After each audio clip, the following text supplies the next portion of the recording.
আজকে আমরা নতুন একটা চ্যাপ্টার আলোচনা শুরু করব। চ্যাপ্টারটা হচ্ছে রাসায়নিক পরিবর্তন। ইংরেজিতে এটাকে বলা হয় কেমিক্যাল চেঞ্জ। এই চ্যাপ্টারটা সম্পর্কে একটু ছোট্ট ব্রিফিং দিই। আমাদের এই চ্যাপ্টারে কিন্তু অনেক ইম্পর্টেন্ট টপিকস আছে। তার মধ্যে প্রথমেই আমি এই চ্যাপ্টার থেকে কোন কোন অংশ কী পড়তে হবে সেগুলো সম্পর্কে একটা রাফ ধারণা দিই। আমাদের এখানে গ্রিন কেমিস্ট্রি বা সবুজ রসায়ন নামে একটা অংশ আছে, যেটা খুবই ইম্পর্ট্যান্ট। গ্রিন কেমিস্ট্রি বা সবুজ রসায়ন আমরা ডিটেলস জানব। সবুজ রসায়ন জিনিসটা কী বা গ্রিন কেমিস্ট্রি জিনিসটা কী। এরপরে আমাদের গ্রিন কেমিস্ট্রির পরেই আমার বিক্রিয়ার হার কিভাবে নির্ণয় করতে হয়, রেট অফ রিঅ্যাকশান বা বিক্রিয়ার হার, সেই অংশটুকু দেখব। গ্রিন কেমিস্ট্রি বা সবুজ রসায়ন, বিক্রিয়ার হার বা রেট অফ রিঅ্যাকশান। এরপরে এখানে আমাদের আরেকটা খুব ইম্পর্ট্যান্ট জিনিস আছে, সেটা হচ্ছে বিক্রিয়ার হারের উপর তাপমাত্রার প্রভাব, যেটাকে আমরা আর্হেনিয়াস সমীকরণ বলি। আর্হেনিয়াস সমীকরণ, এই সমীকরণটা ব্যবহার করে বিক্রিয়ার হারের উপর বা রেট অফ রিঅ্যাকশানের উপর তাপমাত্রার কী প্রভাব বা টেম্পারেচারের কী এফেক্ট, সেই জিনিসটাই আমরা দেখব। তাহলে গ্রিন কেমিস্ট্রি বা সবুজ রসায়ন, বিক্রিয়ার হার, আর্হেনিয়াস সমীকরণ। এরপরেই আমাদের একটা জিনিস আছে, যেটা সক্রিয়ণ শক্তি বা অ্যাক্টিভেশন এনার্জি।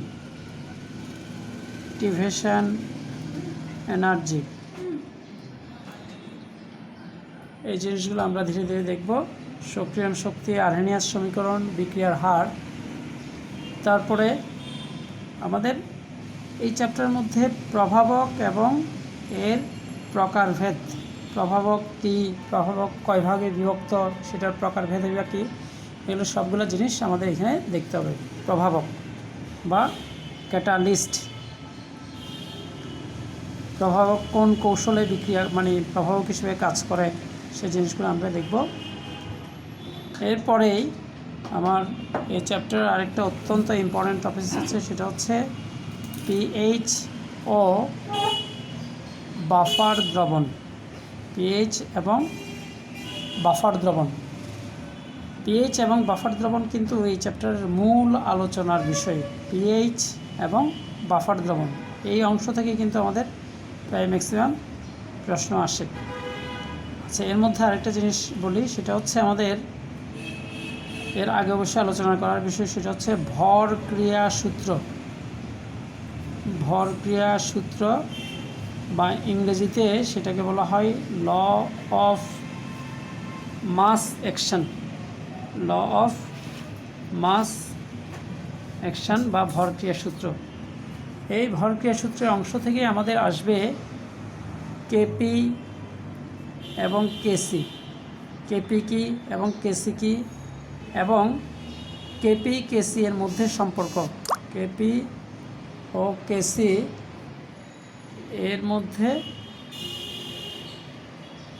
সম্পর্ক বা রিলেশনটা কি, সেটাও আমরা এখানে দেখব। তাহলে ভরক্রিয়া সূত্র, কেপি কেসি এর মধ্যে সম্পর্ক। তারপর তোমরা এই টপিক্সটা অবশ্যই ইতিমধ্যে এসএসসি লেভেলও পড়ছো, সেটা হচ্ছে লা শেতেলিয়ার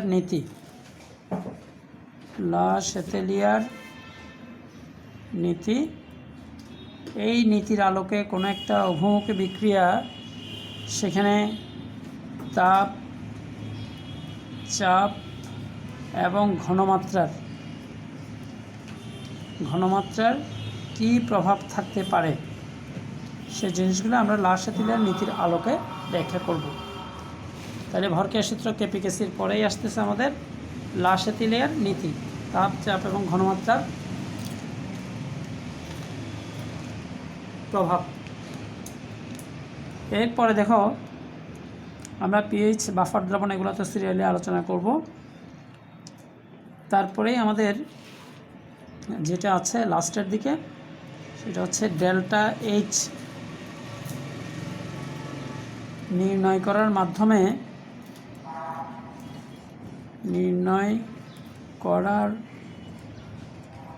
মাধ্যমে কোনো জ্বালানির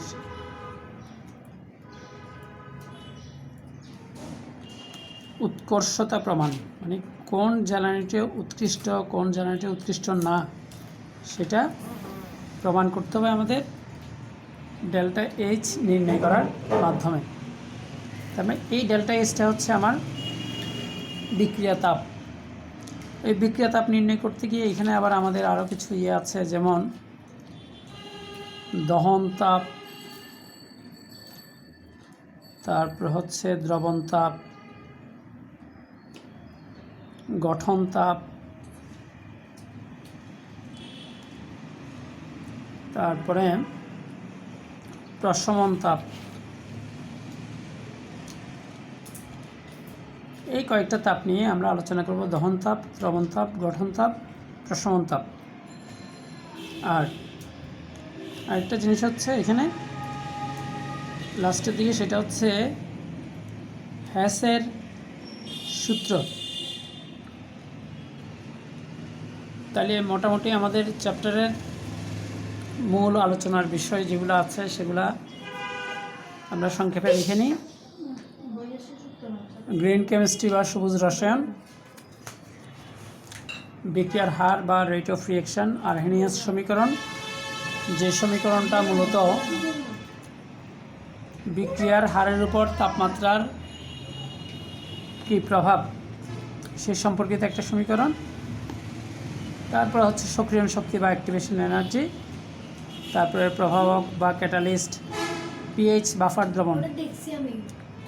আমি এই জিনিসগুলো যেগুলা খুবই ইম্পর্টেন্ট সেগুলার একটু ডাবল স্টার দিয়ে দিচ্ছি। পিএইচ, বাফার দ্রবণ একটা অংশ, তারপরে কেপিকেসি যেটা আছে আরেকটা অংশ, লা শাতিলের নীতি, এগুলো সব ডাবল স্টার দেওয়া, এবং ডেল্টা এইচ নির্ণয়ের মাধ্যমে কোনো জ্বালানির উৎকর্ষতা প্রমাণ। এই কয়েকটা জিনিস আমাদের একটু ডিটেলস আলোচনা করতে হবে। তাইলে চ্যাপ্টারটা আমরা প্রথম থেকেই দেখি। এই চ্যাপ্টারটা সম্পর্কে আরেকটু কথা বলি। যেহেতু আমাদের কলেজ থেকে একটা ইনফরমেশান দেওয়া আছে যে নতুন করে এখন আর ফার্স্ট ইয়ার ফাইনাল পরীক্ষা হয় কি না হয় সেটা একটা দোটানার মধ্যে আছে। গভর্নমেন্ট থেকে কি যেহেতু কোনো সার্কুলার আসে নাই, সেই জন্য আমাদের সেকেন্ড ইয়ারের পাঠদান, সেকেন্ড ইয়ারের সিলেবাস অনুসারে আমরা পড়াশোনা শুরু করব। এই চ্যাপ্টারটা যেহেতু আমাদের যদিও প্রথম পত্রের চ্যাপ্টার, কিন্তু আমাদের ফার্স্ট ইয়ারে ছিল না, সুতরাং সেকেন্ড ইয়ারে আমাদের এই চ্যাপ্টারটাতে শুরু থেকে পড়াইতে হবে। সেই জন্য আমি এই চ্যাপ্টারটা একদম গোড়া থেকে শুরু করলাম, গ্রিন কেমিস্ট্রি বা সবুজ রসায়ন দিয়ে। একটু মনোযোগ দিলে এবং শুরু থেকে শেষ অবধি যদি তোমরা চ্যাপ্টারটা দেখো, তাহলে আশা করি তেমন কোনো প্রবলেম হবে না। তাহলে আমরা প্রথমেই দেখি গ্রিন কেমিস্ট্রি বা সবুজ রসায়ন অ্যাকচুয়ালি কী। যদিও নাম শুনে, গ্রিন কেমিস্ট্রি নামটা শুনে মনে হচ্ছে না এটার সবুজ গাছপালার সাথে সম্পর্কিত কোনো রসায়ন হবে, কিন্তু আসলে অ্যাকচুয়ালি তা না। গ্রিন কেমিস্ট্রি সম্পর্কে আমি একটু বাহ্যিক একটা ধারণা দিই, তোমরা ডিটেলস এগুলো বই থেকে পড়তে পারবা। আমরা বিভিন্ন কেমিক্যাল রিঅ্যাকশান কোনো কিছু উৎপন্ন করার জন্য ব্যবহার করি। সেখানে ব্যবহার করার সময় আমাদেরকে কয়েকটা জিনিস খেয়াল রাখতে হবে। তার মধ্যে একটা হচ্ছে কম বর্জ্য উৎপাদন। তাহলে কম বর্জ্য উৎপাদন কল্পে এমন রাসায়নিক পদার্থ, এমন রাসায়নিক বিক্রিয়া নির্বাচন করা, এমন রাসায়নিক বিক্রিয়া নির্বাচন করা যা অর্থনৈতিকভাবে লাভজনক, অর্থনৈতিকভাবে লাভজনক ও পরিবেশ বান্ধব। দেখো কয়েকটা জিনিস, পরিবেশ বান্ধব, এই তিনটা জিনিস। একটা হচ্ছে কম বর্জ্য উৎপাদন করতে হবে, অর্থাৎ আমি এমন পদার্থ, এমন বিক্রিয়া নির্বাচন করব যেখানে বর্জ্য বা ওয়েস্টেজ এটা কম পরিমাণে উৎপন্ন হয়। তাহলে কম বর্জ্য উৎপাদন কল্পে এমন রাসায়নিক বিক্রিয়া নির্বাচন করা যা অর্থনৈতিকভাবে লাভজনক এবং পরিবেশ বান্ধব। তাহলে এই তিনটা জিনিস আছে। এরকম রসায়নের যে শাখায় এই তিনটা জিনিস নিয়ে আলোচনা করা হয় সেটাকেই সবুজ রসায়ন বা গ্রিন কেমিস্ট্রি বলে। তাহলে আমাদের একটু ভালো করে খেয়াল করতে হবে, অর্থাৎ আমাদের গ্রিন কেমিস্ট্রির মধ্যে এই জিনিসগুলা মাস্ট আলোকপাত সবসময় করতে হবে। সেটা হচ্ছে কি, এক হচ্ছে বর্জ্য পদার্থ বা ওয়েস্টেজ কম হইতে হবে, অর্থনৈতিকভাবে লাভজনক হইতে হবে এবং সেটা পরিবেশ বান্ধব হইতে হবে। তাহলে এই তিনটা জিনিস আছে এইরকম রাসায়নিক বিক্রিয়া নির্বাচন করে, অর্থাৎ রসায়নের যে শাখায় এই রাসায়নিক অর্থাৎ এই জিনিসগুলো বিবেচনা করা হয় সেগুলোকেই বলা হয় গ্রিন কেমিস্ট্রি বা সবুজ রসায়ন। এই সবুজ রসায়নে এখানে অনেক ইতিহাস আছে, ইতিহাসগুলো তোমরা দেখে নিবা। তবে আমি শর্টকাট একটু বলে নিই। আমেরিকান দুইজন পরিবেশ রসায়নবিদ, তার মধ্যে একজন হচ্ছে জন সি ওয়ার্নার এবং পল টি অ্যানাস্তাস। জন সি ওয়ার্নার এবং পল টি অ্যানাস্তাস দুজন বিজ্ঞানী এবং তারা হচ্ছে আমেরিকান দুজন পরিবেশ রসায়নবিদ। এরা 1991 সালে 1991 সালে এই গ্রিন কেমিস্ট্রির উপর মোট 12টা নীতিমালা প্রণয়ন করেন, যা আজ পর্যন্ত এই গ্রিন কেমিস্ট্রির নীতিমালা হিসেবেই পরিচিত। এই 12টা নীতিমালা, তাহলে 12টা নীতিমালা তোমরা একটু দেখে নিতে পারবা। তারপর আমি যদি একটু তোমাদের সংক্ষেপে পড়ে শোনাই তাহলে কিছুটা ভালো করে বুঝবা। নাম্বার 1 হচ্ছে বর্জ্য হ্রাসকরণ। দেখো আমরা যেটা আগেই অলরেডি বলছি, বর্জ্য হ্রাসকরণ বা যেখানে ওয়েস্টেজটা যথাসম্ভব কম উৎপন্ন হতে হবে। কারণ আমি যখন একটা বিক্রিয়া করব সেখানে যদি বেশিরভাগ ওয়েস্টেজই চলে যায় তাহলে আমার বিক্রিয়া কখনোই ফ্রুটফুল হবে না এবং সেটা গ্রিন কেমিস্ট্রির নীতিমালা সেটা সমর্থন করবে না। তাহলে আমরা প্রথম যেটা পাইলাম সেটা হচ্ছে বর্জ্য হ্রাসকরণ। দ্বিতীয় যেটা 2 নম্বর যেটা সেটা হচ্ছে উচ্চ অ্যাটম ইকোনমি সম্পন্ন বিক্রিয়া অগ্রাধিকার। উচ্চ অ্যাটম ইকোনমি, এই জিনিসগুলো আমি একটু পরে বোঝাচ্ছি। উচ্চ অ্যাটম ইকোনমি সম্পন্ন বিক্রিয়ার অগ্রাধিকার, সেটাকে অগ্রাধিকার দিতে হবে। মানে যেখানে অ্যাটম ইকোনমির পার্সেন্টেজটা, অ্যাটম ইকোনমিটা উচ্চ, খুব হাই হইতে হবে। যাই হোক, অ্যাটম ইকোনমিটা কী সেটাও আমরা নেক্সটে দেখব। আমার এখান থেকে আবার অঙ্ক আসে বিভিন্ন। আমি প্রথমে 12টা নীতিমালা সম্পর্কে একটু স্লাইড আইডিয়া দিই তোমাদেরকে। 3 নম্বর যেটা, কম ঝুঁকি সম্পন্ন পদ্ধতি ব্যবহার করা। কম ঝুঁকি কম ঝুঁকির পদ্ধতি ব্যবহার মানে এমন বিক্রিয়া ব্যবহার করতে হবে যেখানে আমার রিস্ক কম, ঝুঁকি কম, কারণ কম ঝুঁকি এলে আমার লসও কম হবে। 4 নাম্বার যেটা, সেটা হচ্ছে নিরাপদ রাসায়নিক দ্রব্য ব্যবহার এবং উৎপাদ তৈরি। নিরাপদ রাসায়নিক দ্রব্য ব্যবহার ও উৎপাদ তৈরি। তার মানে আমরা যেই পদার্থগুলো ব্যবহার করব সেগুলো নিরাপদ থাকতে হবে এবং যে উৎপাদ তৈরি হবে সেটাও নিরাপদ থাকতে হবে। এমন কিছু ব্যবহার করব না কিংবা এমন কিছু উৎপাদ তৈরি করব না যেখানে খুব রিস্কি কিছু জিনিসপত্র তৈরি হয়। তাহলে আমাদের 4 নাম্বার গেল, জিনিসগুলো বোঝা যাচ্ছে।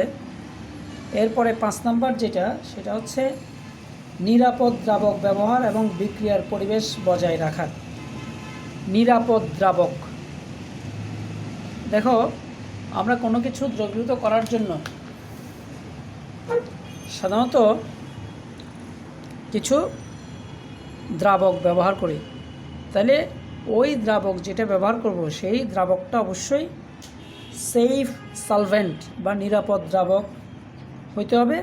তাহলে নিরাপদ দ্রাবক ব্যবহার এবং বিক্রিয়ার পরিবেশ বজায় রাখতে হবে ও পরিবেশ, দ্রাবক ব্যবহার ও পরিবেশ, যাই হোক এই জিনিসগুলো করব। দেখো নিরাপদ দ্রাবকের মধ্যে আমাদের খুব ইম্পর্ট্যান্ট একটা জিনিস আছে, সেটা হচ্ছে কঠিন কার্বন ডাইঅক্সাইড। এই কঠিন কার্বন ডাইঅক্সাইড সম্পর্কে তোমরা একটু ডিটেলস পড়ে দেখবা। সেটা হচ্ছে সন্ধি তাপমাত্রার নিচে কার্বন ডাইঅক্সাইডের একটা সন্ধি তাপমাত্রা আছে, সেই তাপমাত্রা হচ্ছে 31.1 ডিগ্রি সেন্টিগ্রেড তাপমাত্রা।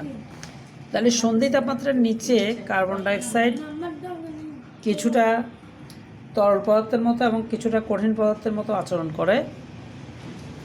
সেই অবস্থাটাকে বলা হয় কঠিন কার্বন ডাইঅক্সাইড এবং এইটাকে ড্রাই আইস বা শুষ্ক বরফও বলা হয়। যাই হোক কখনো যদি পরীক্ষায় আসে তোমরা ওইভাবে লিখতে পারবা। তাহলে সন্ধি তাপমাত্রার নিচে কার্বন ডাইঅক্সাইডের একটা বিশেষ অবস্থা, যেখানে কার্বন ডাইঅক্সাইড তরল এবং গ্যাসীয় দুইটা অবস্থায় থাকতে পারে, সেজন্য ওটাকে বলা হয় কঠিন কার্বন ডাইঅক্সাইড। আচ্ছা, এটা একটা নিরাপদ দ্রাবক হিসেবে কাজ করে। তাহলে 5 নাম্বার গেল। এবার 6 নাম্বার হচ্ছে উচ্চ জ্বালানি দক্ষতা সম্পন্ন জ্বালানি ব্যবহার। মানে আমি এমন জ্বালানি বা ফুয়েল ব্যবহার করব উচ্চ জ্বালানি দক্ষতা সম্পন্ন জ্বালানি ব্যবহার। তাহলে এটাও কিন্তু আমার গ্রিন কেমিস্ট্রির নীতিমালার সাথে সামঞ্জস্যপূর্ণ। নাম্বার 7, নবায়নযোগ্য জ্বালানি ব্যবহার। নবায়নযোগ্য জ্বালানি মানে আমি যেই জ্বালানিটা বা যেই ফুয়েলটা ব্যবহার করব সেটা যেন আবার রিসাইকেল করা যায়, মানে নবায়ন করা যায়। ঠিক আছে, তাহলে নবায়নযোগ্য জ্বালানির ব্যবহার।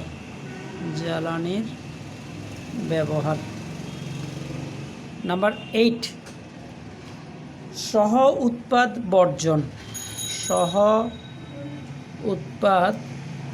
বর্জন। এই জিনিসটা কি? এটা অনেকটা ওই বর্জ্য হ্রাসকরণ যেটা আছে, অর্থাৎ আমি বাই প্রোডাক্ট যেটা হবে সেই বাই প্রোডাক্টটা যাতে যথাসম্ভব কম তৈরি হয়, কারণ বেশিরভাগ যদি বাই প্রোডাক্টই তৈরি হয়ে যায় তাহলে আমি কোনো একটা বিক্রিয়া লাভজনকভাবে বা প্রফিটেবলি সেটা অপারেট করতে পারবো না। তাহলে সুতরাং সহ উৎপাদ বর্জনটাও আমাদের এখানে গ্রিন কেমিস্ট্রির নীতিমালার সাথে সম্পর্কিত। এরপরে নাম্বার 9 যেটা আছে সেটা হচ্ছে প্রভাবক ব্যবহার। প্রভাবক কী কাজে ইউজ হয়?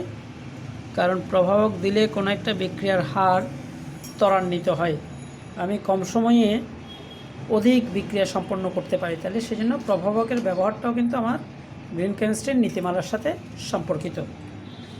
আমি যাতে একটা পেজে আসে সেজন্য বাকি 3টা একসাথে লিখে দিচ্ছি। তাহলে এরপরে 10 নম্বর যেটা 10, সেটা হচ্ছে কি দেখো, ব্যবহারের পর ভাঙ্গনযোগ্য এরূপ রাসায়নিক দ্রব্য ব্যবহার এবং উৎপাদন। মানে আমি ব্যবহার করার পরে কোনো একটা বিক্রিয়া, মানে রাসায়নিক দ্রব্য দিয়ে যখন বিক্রিয়া করব, সেটা ভাঙ্গনযোগ্য এরূপ রাসায়নিক দ্রব্য, অর্থাৎ যে জিনিসটাকে আমি ইজিলি মানে ডেস্ট্রয় করে অন্য পদার্থকে দিয়ে আবার বিক্রিয়া করাইতে পারি, এরকম, মানে এটা ব্রেকেবল, ভাঙ্গনযোগ্য হইতে হবে। তাহলে ব্যবহারের পর আমি সংক্ষেপে ভাঙ্গনযোগ্য কথাটা লিখে দিলাম, ভাঙ্গনযোগ্য রাসায়নিক দ্রব্য ব্যবহার এবং উৎপাদন। তারপর নেক্সট ওয়ান আমার 11 নম্বর যেটা আছে, 11 নম্বরটা হচ্ছে কি, যথাসময়ে দূষণ নিয়ন্ত্রণ। দেখো, আমার যথাসময়ে দূষণ নিয়ন্ত্রণ করার ক্যাপাসিটি থাকতে হবে। দূষণ নিয়ন্ত্রণ,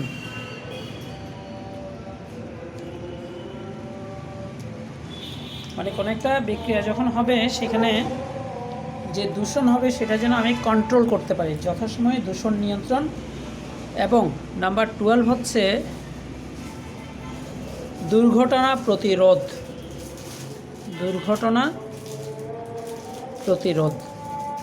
তাহলে এই যে দেখো, এই 12টা নীতিমালা, আমার এই নীতিমালাগুলোই হচ্ছে আমার গ্রিন কেমিস্ট্রির নীতিমালা, যেটা আমেরিকান দুজন পরিবেশ রসায়নবিদ জন সি ওয়ার্নার এবং পল টি অ্যানাস্তাস, এই দুজন বিজ্ঞানী 1991 সালে এই 12টা নীতিমালা প্রণয়ন করেন, এবং সেটা আজকের দিন পর্যন্ত সেটা গ্রিন কেমিস্ট্রির নীতিমালা হিসেবেই পরিগণিত। তাহলে এখানে আমার মোটামুটি প্রায় সবগুলা টপিক্সই বোঝা যাচ্ছে। শুধুমাত্র 2 নাম্বার, যে উচ্চ অ্যাটম ইকোনমি বিক্রিয়ার অগ্রাধিকার, মানে উচ্চ অ্যাটম ইকোনমি সম্পন্ন বিক্রিয়ার অগ্রাধিকার। তাহলে অ্যাটম ইকোনমি জিনিসটা কি, সেটাই আমরা এখন বুঝাবো। তাহলে দেখো, অ্যাটম ইকোনমি এটা অনেক সময় বাংলাতেও দিতে পারে, অনেক সময় ইংরেজিতেও লিখতে পারে। অ্যাটম ইকোনমি বা সংক্ষেপে এটাকে AE দেওয়া হয়, এবং এটা সাধারণত পার্সেন্টেজ আকারে প্রকাশ করা হয়। আমি জাস্ট একটু উদাহরণ দিই, উদাহরণ দিলে তোমাদের কাছে ব্যাপারটা পরিষ্কার হবে। ধরো আমি একটা বিক্রিয়া করলাম যে CH3CH2Br, এটা ইথাইল ব্রোমাইড। এই ইথাইল ব্রোমাইড যদি সোডিয়াম হাইড্রোক্সাইডের সাথে বিক্রিয়া করে, তাহলে বিক্রিয়া করলে CH3CH2OH ইথাইল অ্যালকোহল এবং সোডিয়াম ব্রোমাইড তৈরি হবে। তাহলে দেখো, এই বিক্রিয়ায় আমরা দুইটা বিক্রিয়ক ব্যবহার করেছি, একটা হচ্ছে ইথাইল ব্রোমাইড আর একটা হচ্ছে সোডিয়াম হাইড্রোক্সাইড। আর একইভাবে উৎপাদও পাচ্ছি আমরা দুইটা, একটা হচ্ছে ইথাইল অ্যালকোহল বা ইথানল এবং সোডিয়াম ব্রোমাইড। দেখো, সাধারণত কোনো একটা জৈব যৌগ যখন উৎপাদন করা হয়, সেখানে জৈব যৌগের সাথে অজৈব যৌগ যখন উৎপন্ন হয়, আমাদের কিন্তু উদ্দেশ্য থাকে ওই জৈব যৌগটা উৎপন্ন করা। সেখানে অজৈব কিছু উৎপন্ন হলে সেটা বাই প্রোডাক্ট হিসেবে বিবেচিত হয়। তার মানে এইখানে মূলত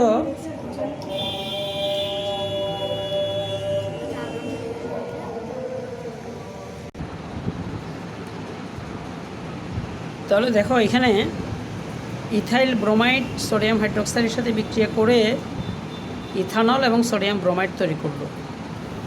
তাহলে এখন এখানে কাঙ্ক্ষিত উৎপাদটা হচ্ছে আমার ইথানল, কারণ এখানে আমরা জৈব যৌগ ইথানল আছে, সোডিয়াম ব্রোমাইড কিন্তু জৈব যৌগ না, অর্থাৎ আমার মূল যেটা উৎপন্ন করতে যাচ্ছে সেটা হচ্ছে ইথানল।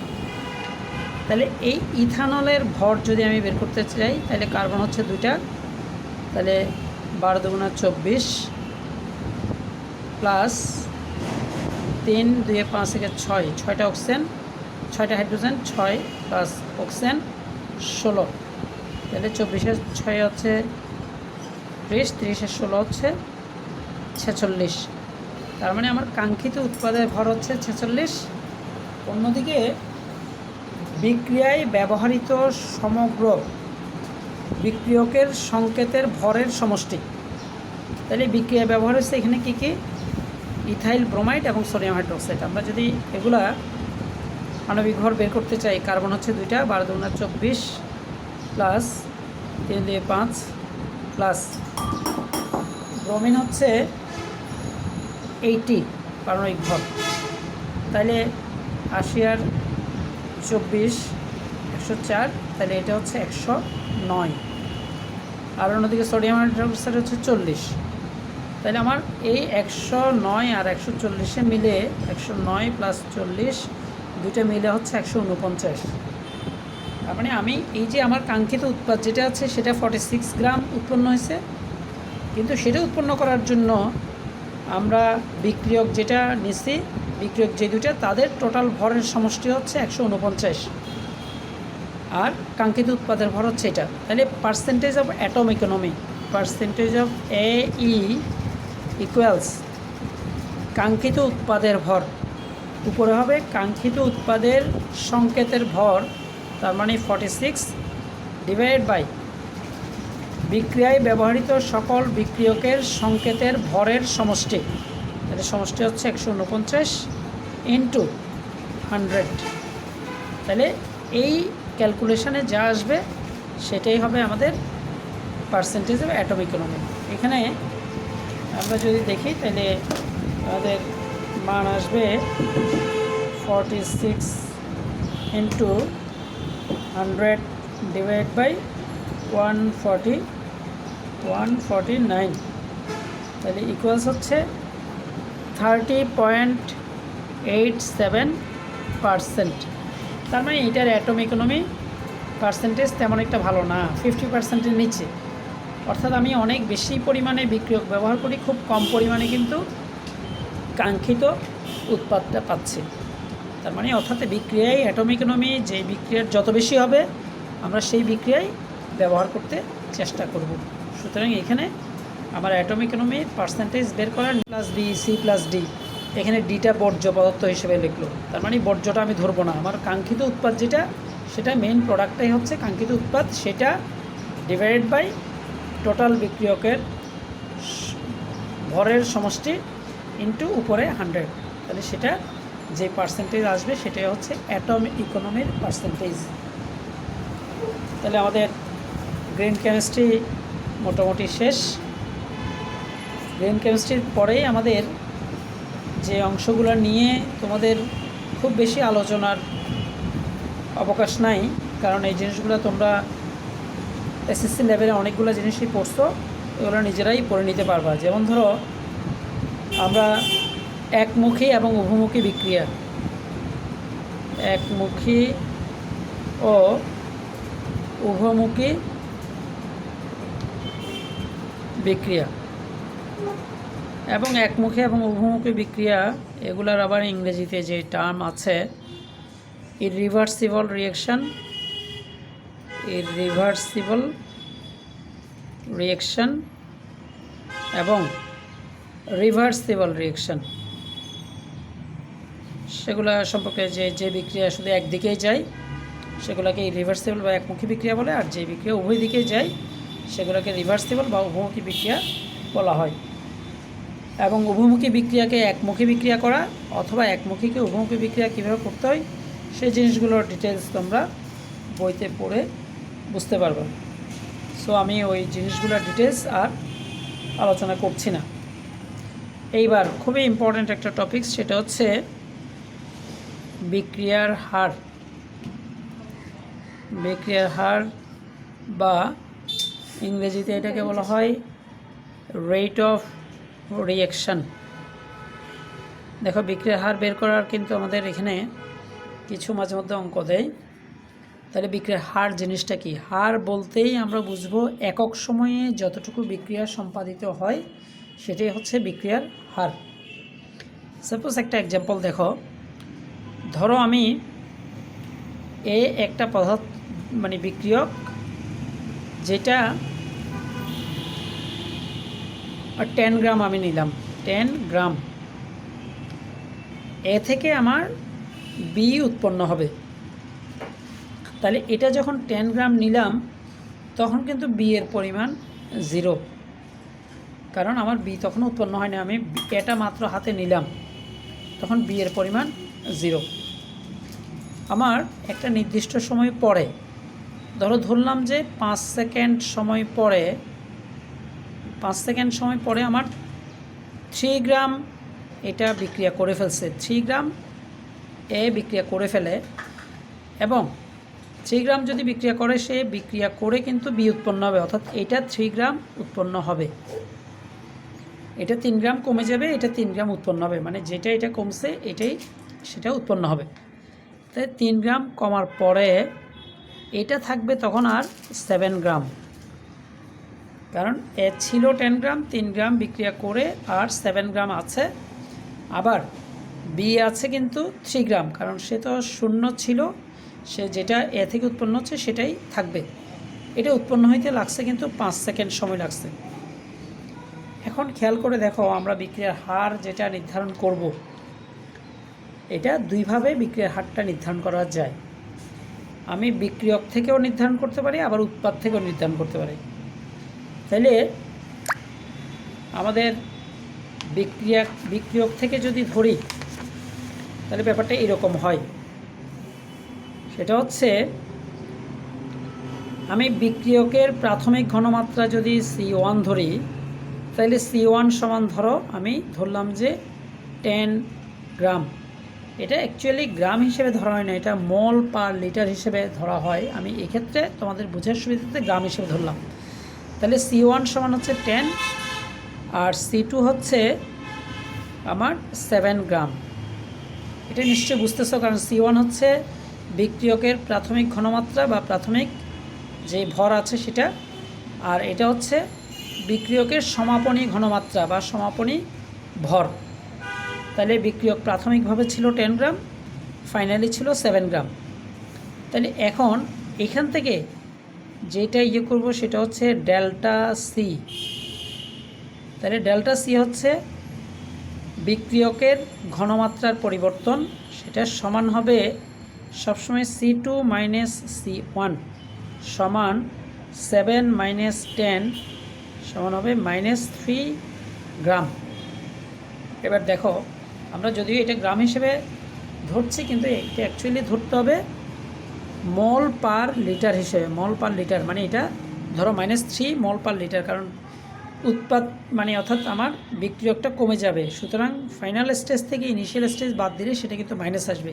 -3 মোল পার লিটার, এগুলো সবগুলো আমি মোল পার লিটার হিসেবে ধরলাম। মোল পার লিটার, এটাও মোল পার লিটার, এটাও মোল পার লিটার ধরলাম। তাহলে ডেল্টা সি সমান হচ্ছে -3 মোল পার লিটার।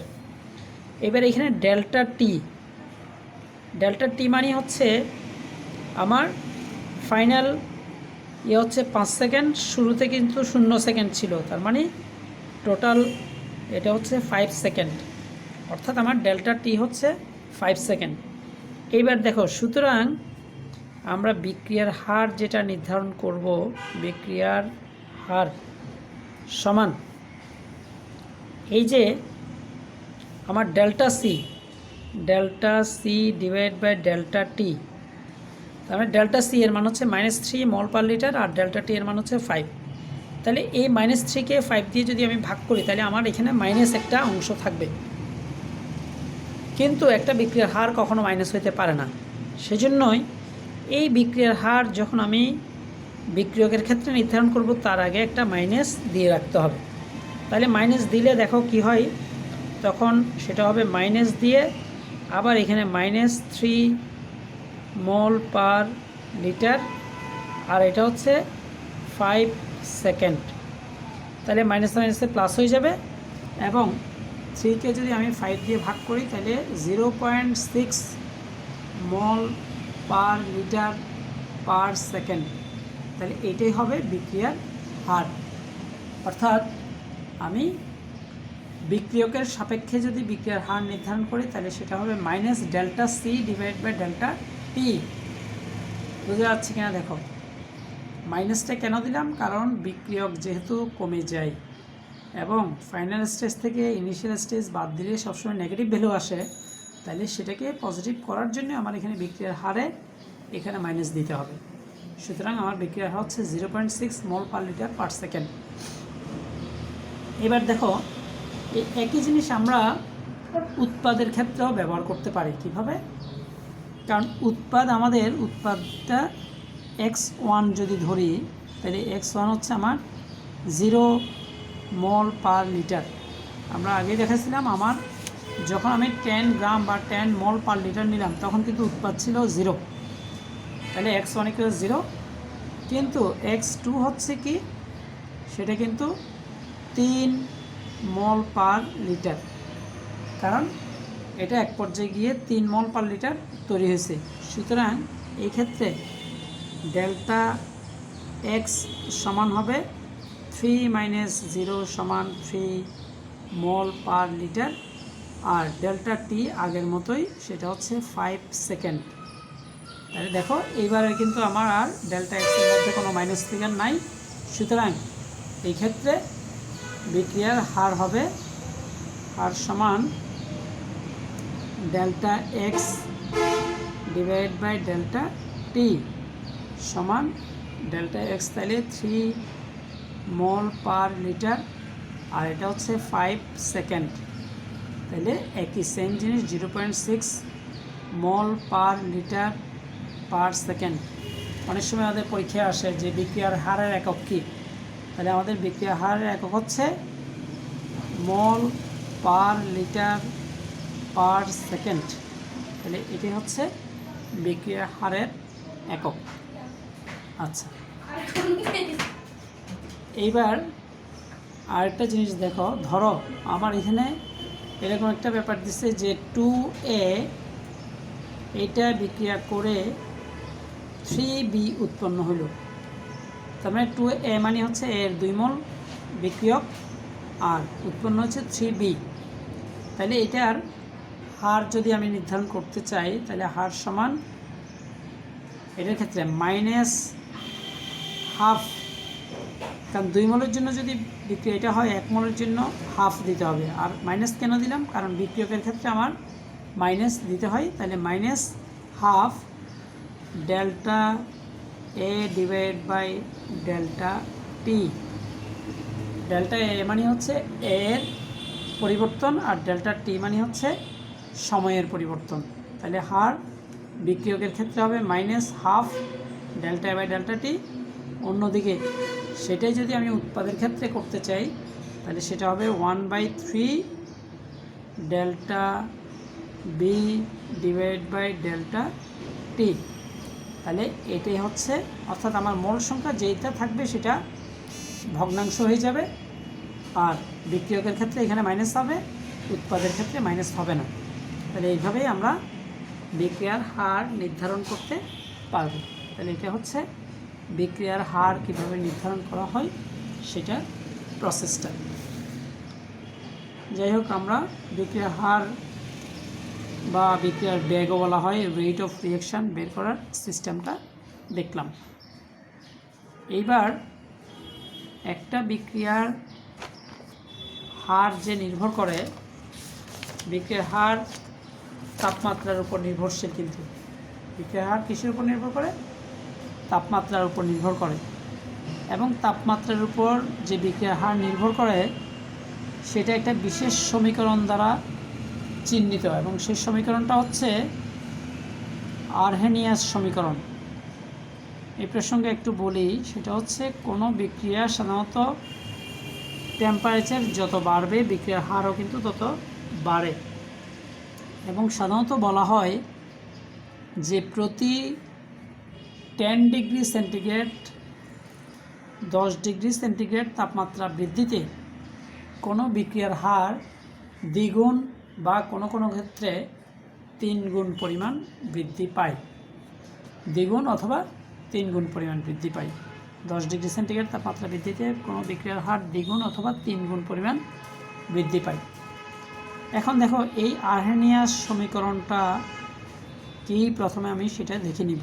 আরহেনিয়াস সমীকরণটা হচ্ছে এরকম: K = A e to the power minus EA divided by RT, K equals A e to the power minus EA by RT, যেখানে K হচ্ছে বিক্রিয়ার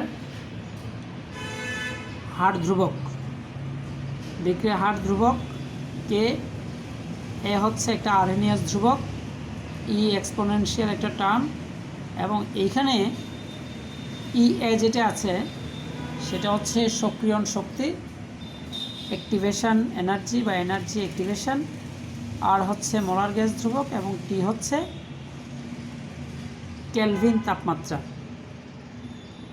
কেলভিন তাপমাত্রা বা পরম তাপমাত্রা বলা হয়। তাহলে আরএনএস সমীকরণটা হচ্ছে K equals A E to the power minus A by R টি।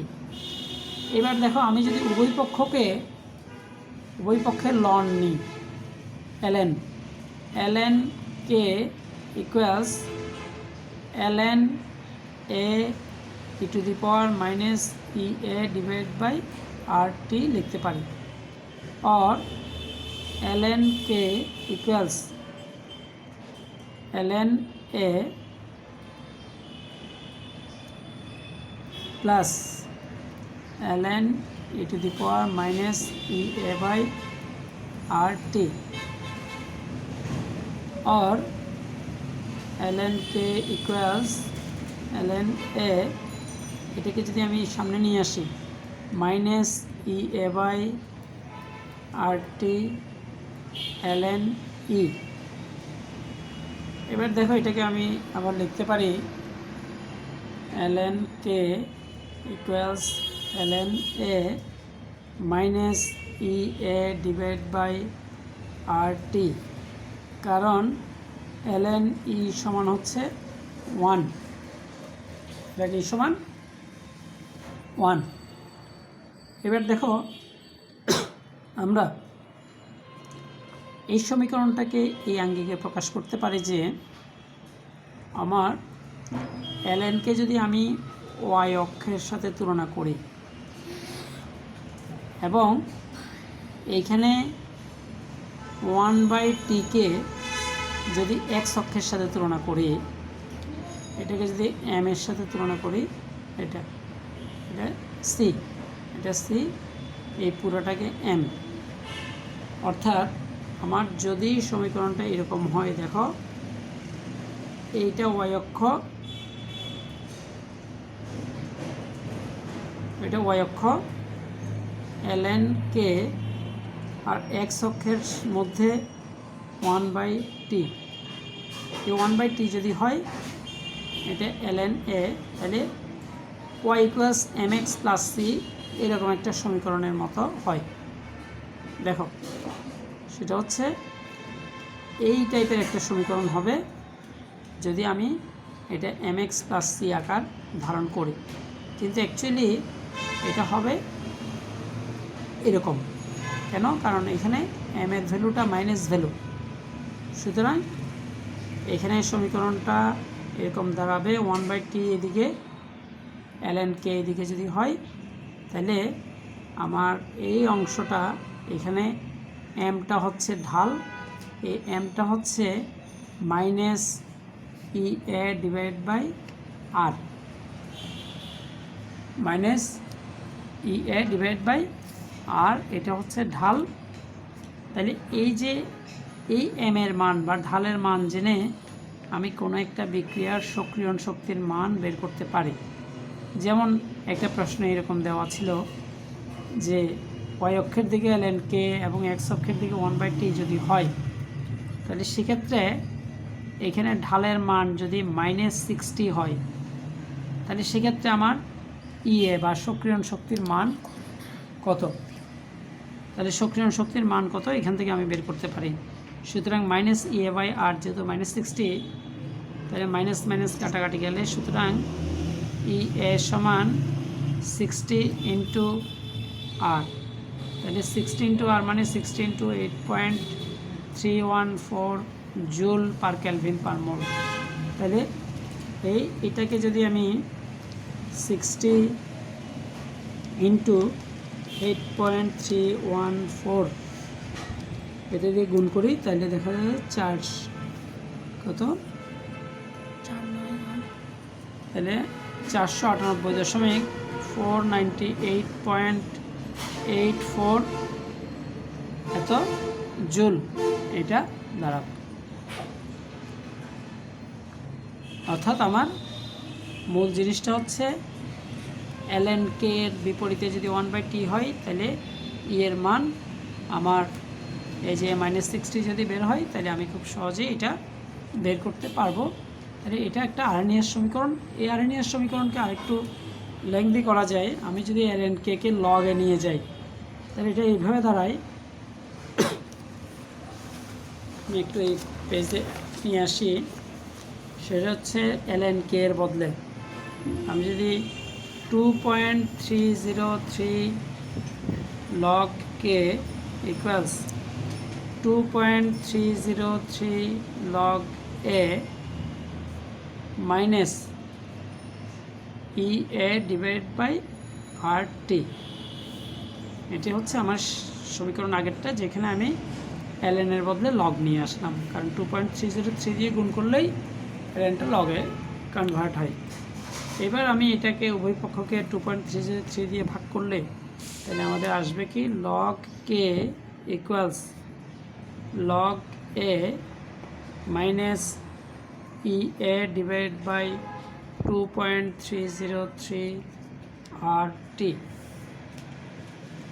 তাহলে খেয়াল করো log k সমান log a minus EA by 2.303 RT।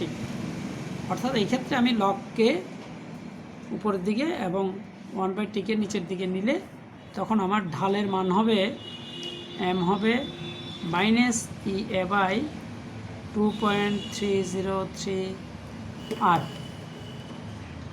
অর্থাৎ আমার সক্রিয়ণ শক্তি হবে তখন এটা, অর্থাৎ EA বাই 2.303 R, এটা হবে আমার ঢালের মান। যদি ঢাল দেওয়া থাকে তাহলে আমরা এখান থেকে সক্রিয়ণ শক্তির মান বের করে নিতে পারবো। এখন দেখো, আমার যদি কোনো একটা বিক্রিয়ার যে T1 তাপমাত্রায় বিক্রিয়ার হার ধ্রুবক যদি হয় K1 এবং T2 তাপমাত্রায় যদি বিক্রিয়ার হার ধ্রুবক K2 হয়, তখন আমরা এখান থেকে করতে পারবো। সুতরাং log K1 সমান log A minus EA by 2.303 আর T1, আর log K2 সমান হবে log A minus EA divide by 2.303 আর T2। তাহলে আমি 1 নং সমীকরণ থেকে, ধরো এটা 1 নম্বর সমীকরণ দিলাম, এটা 2 নম্বর সমীকরণ।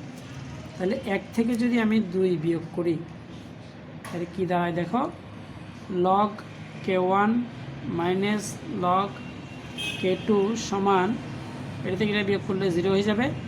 এটা থেকে এটা যখন বাদ দিব তখন এটা প্লাস হবে, ওইটা মাইনাস হবে। তাহলে তখন EA ডিভাইড বাই 2.303 আর T2 মাইনাস EA বাই 2.303 আর T1 মাইনাস থাকবে, এটা প্লাস হয়ে যাবে। সুতরাং ফাইনালি করতে পারি আমরা log K1 divide by K2 সমান EA ডিভাইড বাই 2.303 আর ইন্টু 1/T2 মাইনাস 1/T1। তাহলে এই T1 এবং T2-র ভ্যালু, K1 এবং K2-র ভ্যালু যদি আমি জানি তাহলে সেক্ষেত্রে খুব সহজেই আমরা EA বা সক্রিয়ণ শক্তির মানটা বের করতে পারব। এটাই হচ্ছে আমাদের আরএনএস সমীকরণের একদম ফাইনাল বিক্রিয়া বা সূত্র। অর্থাৎ আমি যেটা শুরু করলাম যে আরএনএস সমীকরণ কোত্থেকে, আমি বাকি সবগুলো জিনিস ওইভাবে কমপ্লিট করতে পারবো। এটাই হচ্ছে আরএনএস সমীকরণ। তাহলে আমাদের আলোচনার যে বিষয়বস্তু, শুরুর দিকে আমরা গ্রেন কেমিস্ট্রি আলোচনা করলাম, সক্রিয়ণ শক্তি কিছুটা আলোচনা করলাম, এরপরে আলোচনা করব আমরা পিএইচ প্রভাবক আলো তোমরা নিজেরা পড়ে নিবা। তারপরে একটু করে বলি, আমাদের প্রভাবক মূলত যেসব পদার্থ কোনো একটা রাসায়নিক বিক্রিয়ায় সরাসরি অংশগ্রহণ করে না কিন্তু বিক্রিয়ার গতিকে বৃদ্ধি বা হ্রাস করে এবং বিক্রিয়ার শেষে সেটা ভরে ও সংযুক্তিতে অপরিবর্তিত থাকে, সেটাকেই প্রভাবক বলা হয়। প্রভাবক মূলত 4 ধরনের। একটা হচ্ছে ধনাত্মক প্রভাবক বা পজিটিভ ক্যাটালিস্ট, ঋণাত্মক প্রভাবক বা নেগেটিভ ক্যাটালিস্ট, একটা হচ্ছে অটো বা স্বপ্রভাবক, আর আরেকটা হচ্ছে আবিষ্ট প্রভাবক। ধনাত্মক যারা কোনো বিক্রিয়ার গতিকে বৃদ্ধি করে সেটা হচ্ছে ধনাত্মক প্রভাবক। ঋণাত্মক প্রভাবক যারা কোনো একটা বিক্রিয়ার গতিকে হ্রাস করে। আর অটো বা স্বপ্রভাবক হচ্ছে কোনো একটা বিক্রিয়ায় যদি এমন কোনো উৎপাদ উৎপন্ন হয় যে উৎপাদটা নিজেই ওই বিক্রিয়ার প্রভাবক হিসেবে কাজ করে। লক্ষ্য করো যে কোনো একটা বিক্রিয়ায় যদি এমন কোনো উৎপাদ উৎপন্ন হয় যে নিজেই ওই বিক্রিয়ার প্রভাবক হিসেবে কাজ করে, সেটাকে অটো বা স্বপ্রভাবক বলা হয়। আমি একটু উদাহরণ দিচ্ছি। যেমন আমার ফার্স্ট পার্টে একটা বিক্রিয়া আছে, oxalic acid H2CO4 plus potassium permanganate এবং সালফিউরিক অ্যাসিড যখন বিক্রিয়া করবে তখন আমার বিক্রিয়াতে যে প্রোডাক্টগুলো উৎপন্ন হবে সেগুলো হচ্ছে carbon dioxide plus potassium sulphate plus manganous sulphate plus পানি উৎপন্ন হয়। বিক্রিয়ার যদি সমতা মিলাই তাহলে দেখা যাবে যে এখানে 2 মোলের সাথে এটা 5 মোল বিক্রিয়া করবে এবং এইখানেও 2 mole manganese sulphate, 1 mole potassium sulphate, তারপরে 10টা কার্বন ডাইঅক্সাইড এবং এখানে 8 অণু পানি উৎপন্ন হয়। তাহলে এইভাবে আমরা বিক্রিয়াটা যখন কমপ্লিট করব তাহলে এখানে দেখা যাচ্ছে 3H2SO4। এটা বিক্রিয়াটা আমাদের মেমোরিতে রাখতে হবে যে অক্সালিক অ্যাসিড পটাশিয়াম পারম্যানেট এবং সালফিউরিক অ্যাসিডের সাথে বিক্রিয়া করে এই বিক্রিয়াটা হয়। তো এই বিক্রিয়ায় নর্মালি এই ম্যাঙ্গানিজ সালফেট যখন উৎপন্ন হওয়া শুরু করে তখন সেখানে যে ম্যাঙ্গানিজ আয়নটা আছে Mn2+, সে আয়নটাই ওই বিক্রিয়ার প্রভাবক হিসেবে কাজ করে। তার মানে আমরা আগেই বলছি, যদি কোনো একটা বিক্রিয়ায় এমন একটা উৎপাদ উৎপন্ন হয় যে উৎপাদটা নিজেই ওই বিক্রিয়ার প্রভাবক হিসেবে কাজ করে তখন সেটাকে অটো বা স্বপ্রভাবক বলা হয়। তাহলে এই ক্ষেত্রে ম্যাঙ্গানিজ আয়নটাই হচ্ছে স্বপ্রভাবক, কারণ প্রথম দিকে বিক্রিয়াটার গতিটা খুব স্লো থাকে, কিন্তু যখনই সামান্য পরিমাণে ম্যাঙ্গানিজ আয়ন উৎপন্ন হয়, ম্যাঙ্গানাস আয়ন উৎপন্ন হয়, তখনই বিক্রিয়ার গতিটা খুব দ্রুত বৃদ্ধি পায়। তাহলে এই ক্ষেত্রে এটা হচ্ছে স্বপ্রভাবক বা অটো প্রভাবক। এবার আসো আবিষ্ট প্রভাবক। আবিষ্ট প্রভাবক একটু উদাহরণ দিয়ে দেখাই। যেমন সোডিয়াম সালফাইড একটা যৌগ আছে যেটা অক্সিজেনের সাথে বিক্রিয়া করে সোডিয়াম সালফেটে পরিণত হয়। অন্যদিকে Na3SO3 এটা আবার অক্সিজেনের সাথে নর্মালি বিক্রিয়া করে না, বিক্রিয়া হয় না। ভালো করে দেখো, সোডিয়াম সালফাইড অক্সিজেনের সাথে বিক্রিয়া করে সোডিয়াম সালফেট তৈরি করে, কিন্তু সোডিয়াম আর্সেনাইড অক্সিজেনের সাথে বিক্রিয়া নর্মালি হয় না। কিন্তু যদি আমি sodium sulphide plus sodium arsenide দুটোই একসাথে যদি অক্সিজেনের সাথে দিয়ে দিই, বিক্রিয়া করি, তখন সোডিয়াম সালফেট তো হয়, সেটা তো আগেও হয়েছিল, এবং এই সোডিয়াম আর্সেনাইড যেটা সেটা Na3SO4 সোডিয়াম আর্সেনেট তৈরি হয়। অর্থাৎ এই ক্ষেত্রে সোডিয়াম আর্সেনাইড কিন্তু আগে বিক্রিয়া করে নাই, কিন্তু এখন সোডিয়াম সালফাইডের সাথে থেকে সে নিজেও বিক্রিয়া করে। তার মানে এই ক্ষেত্রে সোডিয়াম সালফাইডটাই হচ্ছে আবিষ্ট প্রভাবক, মানে এটার আবেশে, এটার সাথে থাকার কারণে এটা বিক্রিয়া করে। এটা অনেকটা সৎসঙ্গে স্বর্গবাস অসৎসঙ্গে সর্বনাশ ব্যাপারটা ওটার মতোই বোঝা যায়। ব্যাপারটা তোমাদেরকে আরেকটা উদাহরণ দিয়ে দেখাই। খাই আরেকটা বাচ্চা, সে নিজে নিজে ভাত খায় না, কিন্তু যখন তুমি ওই বাচ্চাটার সংস্পর্শে দিয়ে দিবা, যে বাচ্চাটা খায়, তার সাথে যদি ওকে বসাই দেওয়া, দেখা যায় যে ওর দেখা দেখি সেও ভাত খাওয়া শুরু করতেছে। অর্থাৎ এখানে যে বাচ্চাটা আগে থেকেই খায় সেই হচ্ছে আবিষ্ট প্রভাবক। তার মানে এই ক্ষেত্রে সোডিয়াম সালফেটটা হচ্ছে আবিষ্ট প্রভাবক, বা ইংরেজিতে এটাকে বলা হয় ইনডিউসড ক্যাটালিস্ট। যাই হোক, আমাদের জিনিসগুলোর ডিটেলস তোমরা দেখে নেবা। এবার আমি আরেকটা কথা বলি, সেটা হচ্ছে এই যে প্রভাবকের যে প্রভাবন ক্রিয়া, প্রভাবক যে প্রভাবক হিসেবে কাজ করে, সেটা মূলত দুইটা প্রক্রিয়ার মাধ্যমে প্রভাবক হিসেবে কাজ করে। একটা হচ্ছে অন্তর্বর্তী যৌগ গঠনের মাধ্যমে, অন্তর্বর্তী যৌগ গঠন, আর একটা হচ্ছে অধিশোষণ প্রক্রিয়া দ্বারা। অধিশোষণ, একটা হচ্ছে অন্তর্বর্তী যৌগ গঠন প্রক্রিয়া, আর একটা হচ্ছে অধিশোষণ প্রক্রিয়া। তাহলে এই দুইটা প্রক্রিয়াই সাধারণত প্রভাবন ক্রিয়া প্রদর্শন করে। এই দুইটার ব্যাপারে আমি আমার ফার্স্ট পার্টের 3rd অধ্যায় যেটা আছে, সেখানে অবস্থান্তর মৌলগুলো যে ম্যাগনেটিজম বা প্রভাবক হিসেবে কাজ করে, সে অংশের মধ্যে কিন্তু আমি অলরেডি দেখিয়েছি। তোমরা চাইলে ওই অংশটা একটু দেখে নিতে পারো। তারপরে এটা অতটা বেশি জটিল না। এটা হচ্ছে অন্তর্বর্তী যৌগ গঠনের, মানে ইন্টারমিডিয়েট একটা স্টেপ তৈরি করবে, আর এটা হচ্ছে অধিশোষণ প্রক্রিয়া দ্বারা, অর্থাৎ দুইটার মাধ্যমে কিন্তু প্রভাবন ক্রিয়া প্রদর্শন করে। তাহলে আমাদের প্রভাবকের অংশটুকু গেল। এইবার আমরা যেটা করব সেটা হচ্ছে ভর ক্রিয়া সূত্র। আমাদের আস্তে আস্তে আমরা জটিল দিকে যাব। জটিল বললে অবশ্য তোমরা একটু ঘাবড়ে যাবা, জটিল না, মানে আমরা কিছুটা ডিপে চলে যাব, যেখান থেকে তোমাদের অনেকগুলো অঙ্ক অনেকভাবে দেখবা। আমি কিন্তু একদম গোড়া থেকেই কিন্তু এই চ্যাপ্টারটা শুরু করছি, সুতরাং একটু ভালো করে কোনো স্কিপ না করেই এই জিনিসগুলো নজর দিবা। তাহলে ভর ক্রিয়া সূত্র, সেই জিনিসটা কি সেটাই আমরা দেখব। ইংরেজিতে এটাকে বলা হয় ল অফ মাস অ্যাকশন।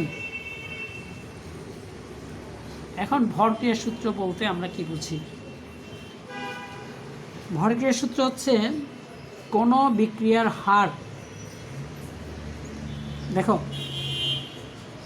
ভরক্রিয়া সূত্র সাধারণত আমরা এইখানে আবার একটা উপমুখী বিক্রিয়ার মাধ্যমে সেটা দেখাবো। এ বিক্রিয়া করে বি উৎপন্ন করে, আবার বি বিক্রিয়া করে এ উৎপন্ন করে, মানে এ হচ্ছে বিক্রিয়ক, বি হচ্ছে উৎপাদক। তাহলে কোনো একটা বিক্রিয়ার হার আমি বলি, এখানে কিন্তু আমাদের দুইটা বিক্রিয়া, একটা সম্মুখমুখী বিক্রিয়া আর একটা পশ্চাৎমুখী বিক্রিয়া।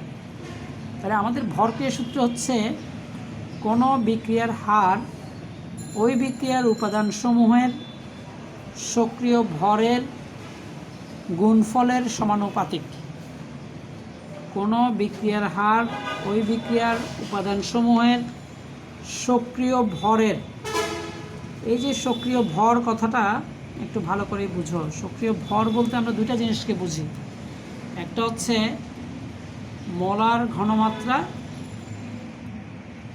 এবং আরেকটা হচ্ছে আংশিক চাপ।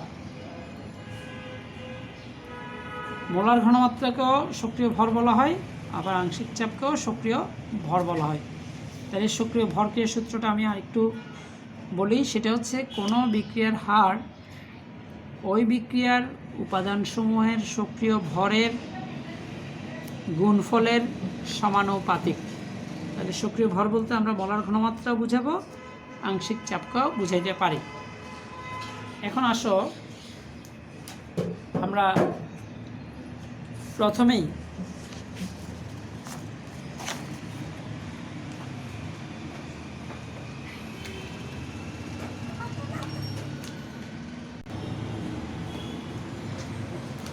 আমরা যদি এরকম একটা বিক্রিয়া নিই, যেমন ধরো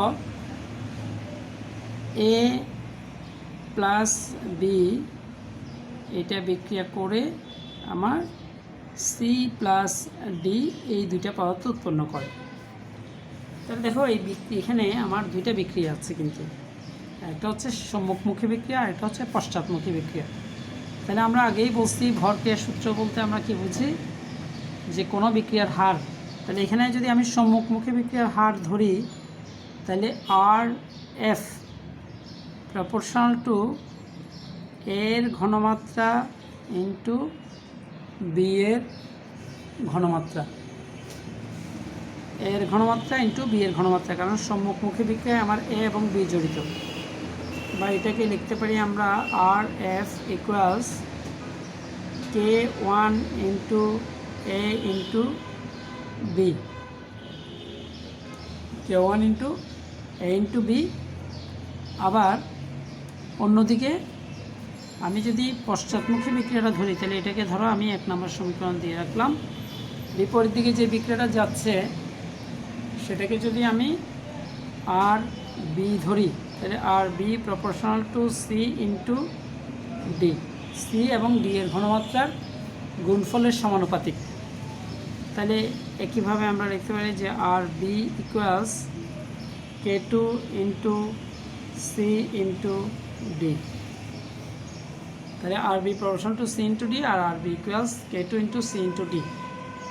এবার দেখো, যেহেতু আমার উভমুখী বিক্রিয়া যখন সাম্যাবস্থায় থাকে, তখন আমরা বলতে পারি যে একটা বিক্রিয়া যখন সাম্যাবস্থায় থাকে, সাম্যাবস্থায় আর এফ সমান আর বি, কারণ সাম্যাবস্থায় তার সম্মুখমুখী বিক্রিয়ার হার পশ্চাৎমুখী বিক্রিয়ার হারের সমান হয়। তাহলে আমরা এইখানে যদি এই মানটা বসাই, অর্থাৎ K one into A into B equals K two into C into D লেখা যায়। আর আমি যদি এই K one divide by K টুটাকে আমি এই পাশে নিয়ে আসি, তাহলে K one by K two equals উপরে হচ্ছে C into D divide by A into B. এবার দেখো, এই কে ওয়ান হচ্ছে সম্মুখমুখী বিক্রিয়ার হার ধ্রুবক আর কে টু হচ্ছে পশ্চাৎমুখী বিক্রিয়ার হার ধ্রুবক। তাই দুইটা হার ধ্রুবক, এই দুইটাও ধ্রুবক, এই দুইটা ধ্রুবকের অনুপাত সেটাও কিন্তু নতুন করে একটা ধ্রুবক হবে।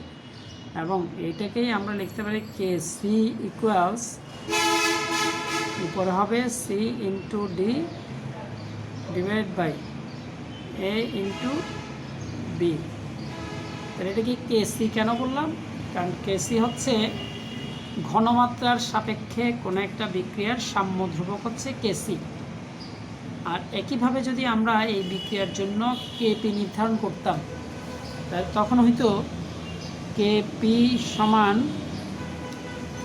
থার্ড ব্র্যাকেট দিয়ে ঘনমাত্রা নির্দেশ করা হয়, কিন্তু আংশিক চাপ নির্দেশ করার জন্য P C into P D divide by P A into P B, তখন কিন্তু আমার এ বি এর উপাদানগুলোকে পিসি মানে হচ্ছে partial pressure of C into partial pressure of D divide by partial pressure of A into partial pressure of B.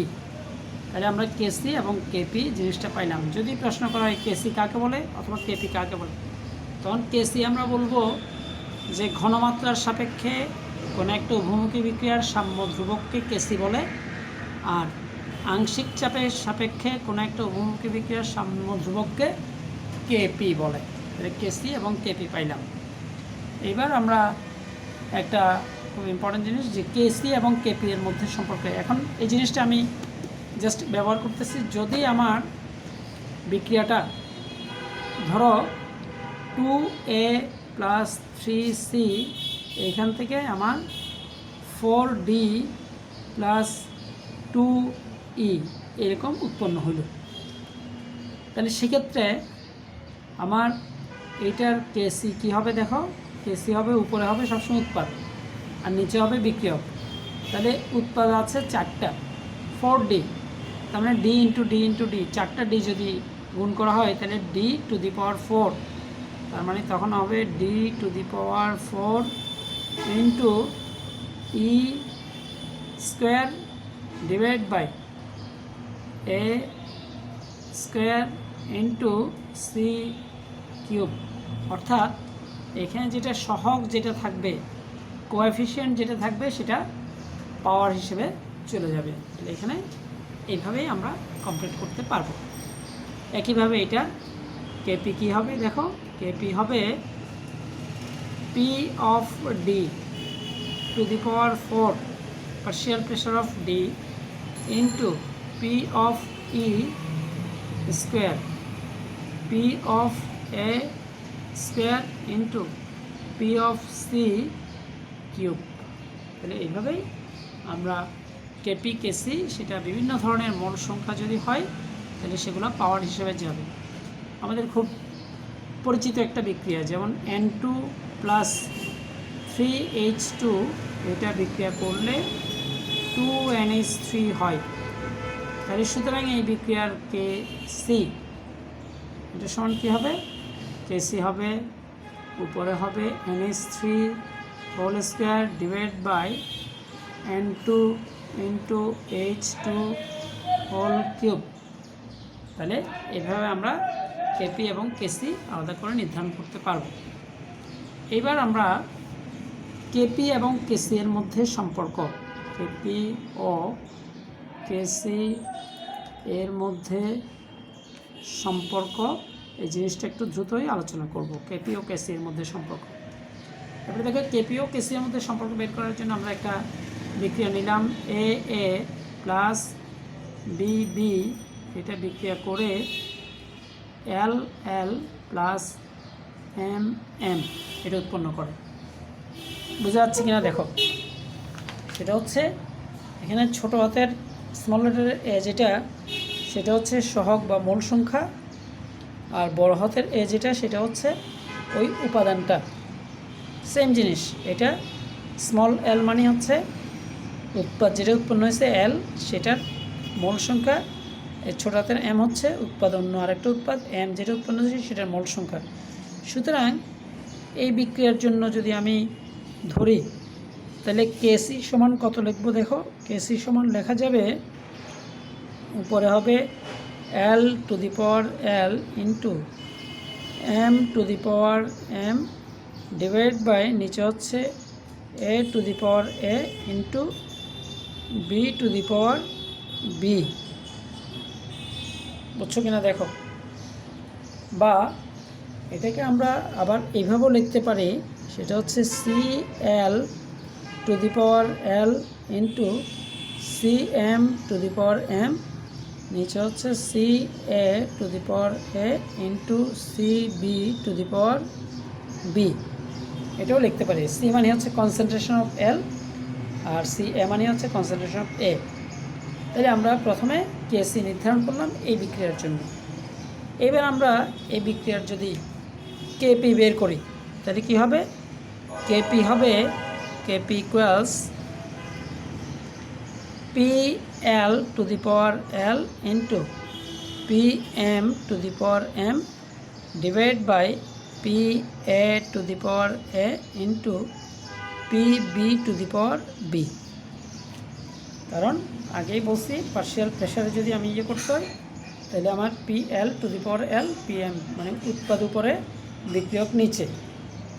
এবার একটা জিনিস খেয়াল করো, আমরা এখন খুব সহজে একটা জিনিস ইয়ে করতে পারবো, সেটা হচ্ছে আমরা জানি আদর্শ গ্যাস সমীকরণ পিভি ইকুয়ালস এন আর টি, যেখানে পি হচ্ছে প্রেশার, ভি হচ্ছে ভলিউম, এন মোল সংখ্যা, আর হচ্ছে মোলার গ্যাস ধ্রুবক এবং টি হচ্ছে ক্যালভিন তাপমাত্রা বা পরম তাপমাত্রা। এখন পি সমান আমরা লিখতে পারি N divide by V R T. এখানে পিটা প্রেশার সমান N mole divide by volume. Mole divide by volume সেটা হচ্ছে কিন্তু ঘনমাত্রা বা কনসেন্ট্রেশন, বা আমরা এটা লিখতে পারি পি সমান C R T. N by V হচ্ছে মোল পার লিটার, মোল পার লিটার হচ্ছে ঘনমাত্রা, তাহলে ঘনমাত্রা কনসেন্ট্রেশন, তাহলে পি ইকুয়াল সি আর টি। এখন দেখো খেয়াল করো, আমার প্রিভিয়াস যে ইকুয়েশন সেখানে তো পিএল, পিএম, পিএ, পিবি এগুলোই আছে। তাহলে সুতরাং আমি এটাকে লিখতে পারি, তাহলে পিএল এটা সমান CLRT, কারণ পিএল মানে হচ্ছে এখানে এল এর আংশিক চাপ, সেখানে CL এটা চেঞ্জ হবে এবং RT এটা ঠিক থাকবে, কারণ আরটাও আমাদের ধ্রুবক এবং টিটাও ধ্রুবক। তাহলে PL সমান CLRT। একইভাবে PM সমান CMRT। তারপরে আমরা এইভাবে লিখতে পারি PA সমান CART এবং PB সমান CBRT। সুতরাং প্রিভিয়াস সমীকরণে যদি আমি বসিয়ে দিই তাহলে আমাদের কি আসবে দেখো। সুতরাং KP সমান CL, আর মানে উপরে আছে PL ইন্টু PM, তাহলে PL যেটা আছে সেটা হচ্ছে CLRT, অর্থাৎ আমি এটা লিখতে পারি CLRT to the power L into CMRT to the power M, আর নিচে আছে CART to the power A into CBRT to the power B। দেখো খুব বেশি জটিল জিনিস না, কিন্তু একটু মনোযোগ দিলেই হবে। তার মানে সেটা এখন আমরা যেটা করব সেটা হচ্ছে, আমি যদি এগুলোকে আলাদা করে ফেলি, অর্থাৎ আমার CL to the power L into CM to the power M, আর নিচে CA to the power A into CB to the power B into RT to the power L plus M, আর এখানে RT to the power A plus B। দেখো RT to the power A plus B কেন? কারণ এখানে RT base দুটো same, A এবং B সূচক যদি গুণ হয় তাহলে সেটা গুণের বেলায় পাওয়ার যোগ হয়। এখন খেয়াল করো, আমাদের এই CL to the power L into CM to the power M, আমরা প্রিভিয়াসলি কিন্তু এটা দেখাই ফেলছি যে KC সমান, KC এর ভ্যালুটা CL to the power L into CM to the power, অর্থাৎ এই অংশটাকে আমরা লিখতে পারি KC into RT to the power L plus M minus A plus B সমান KC into RT to the পাওয়ার ডেল্টা N। ডেল্টা N কি? উৎপাদের মোল সংখ্যা মাইনাস বিক্রিয়কের মোল সংখ্যা, তাহলে বিয়োগ যদি করি তাহলে সেটা হচ্ছে ডেল্টা N বা মোল সংখ্যার পরিবর্তন। তাহলে আমরা বিক্রিয়া ফাইনালাইজ করতে পারি। সুতরাং KP সমান KC into RT to the পাওয়ার ডেল্টা N। তাহলে KP equals KC RT to the পাওয়ার ডেল্টা N, এটাই আমাদের KP এবং KC এর মধ্যে সম্পর্ক। তাহলে আজকে এই পর্যন্তই। নেক্সট ক্লাস থেকে আমরা পিএইচ বাফার দ্রবণ ওই অংশটুকুই দেখাবো। ততক্ষণ পর্যন্ত ভালো থাকবা। Best of luck.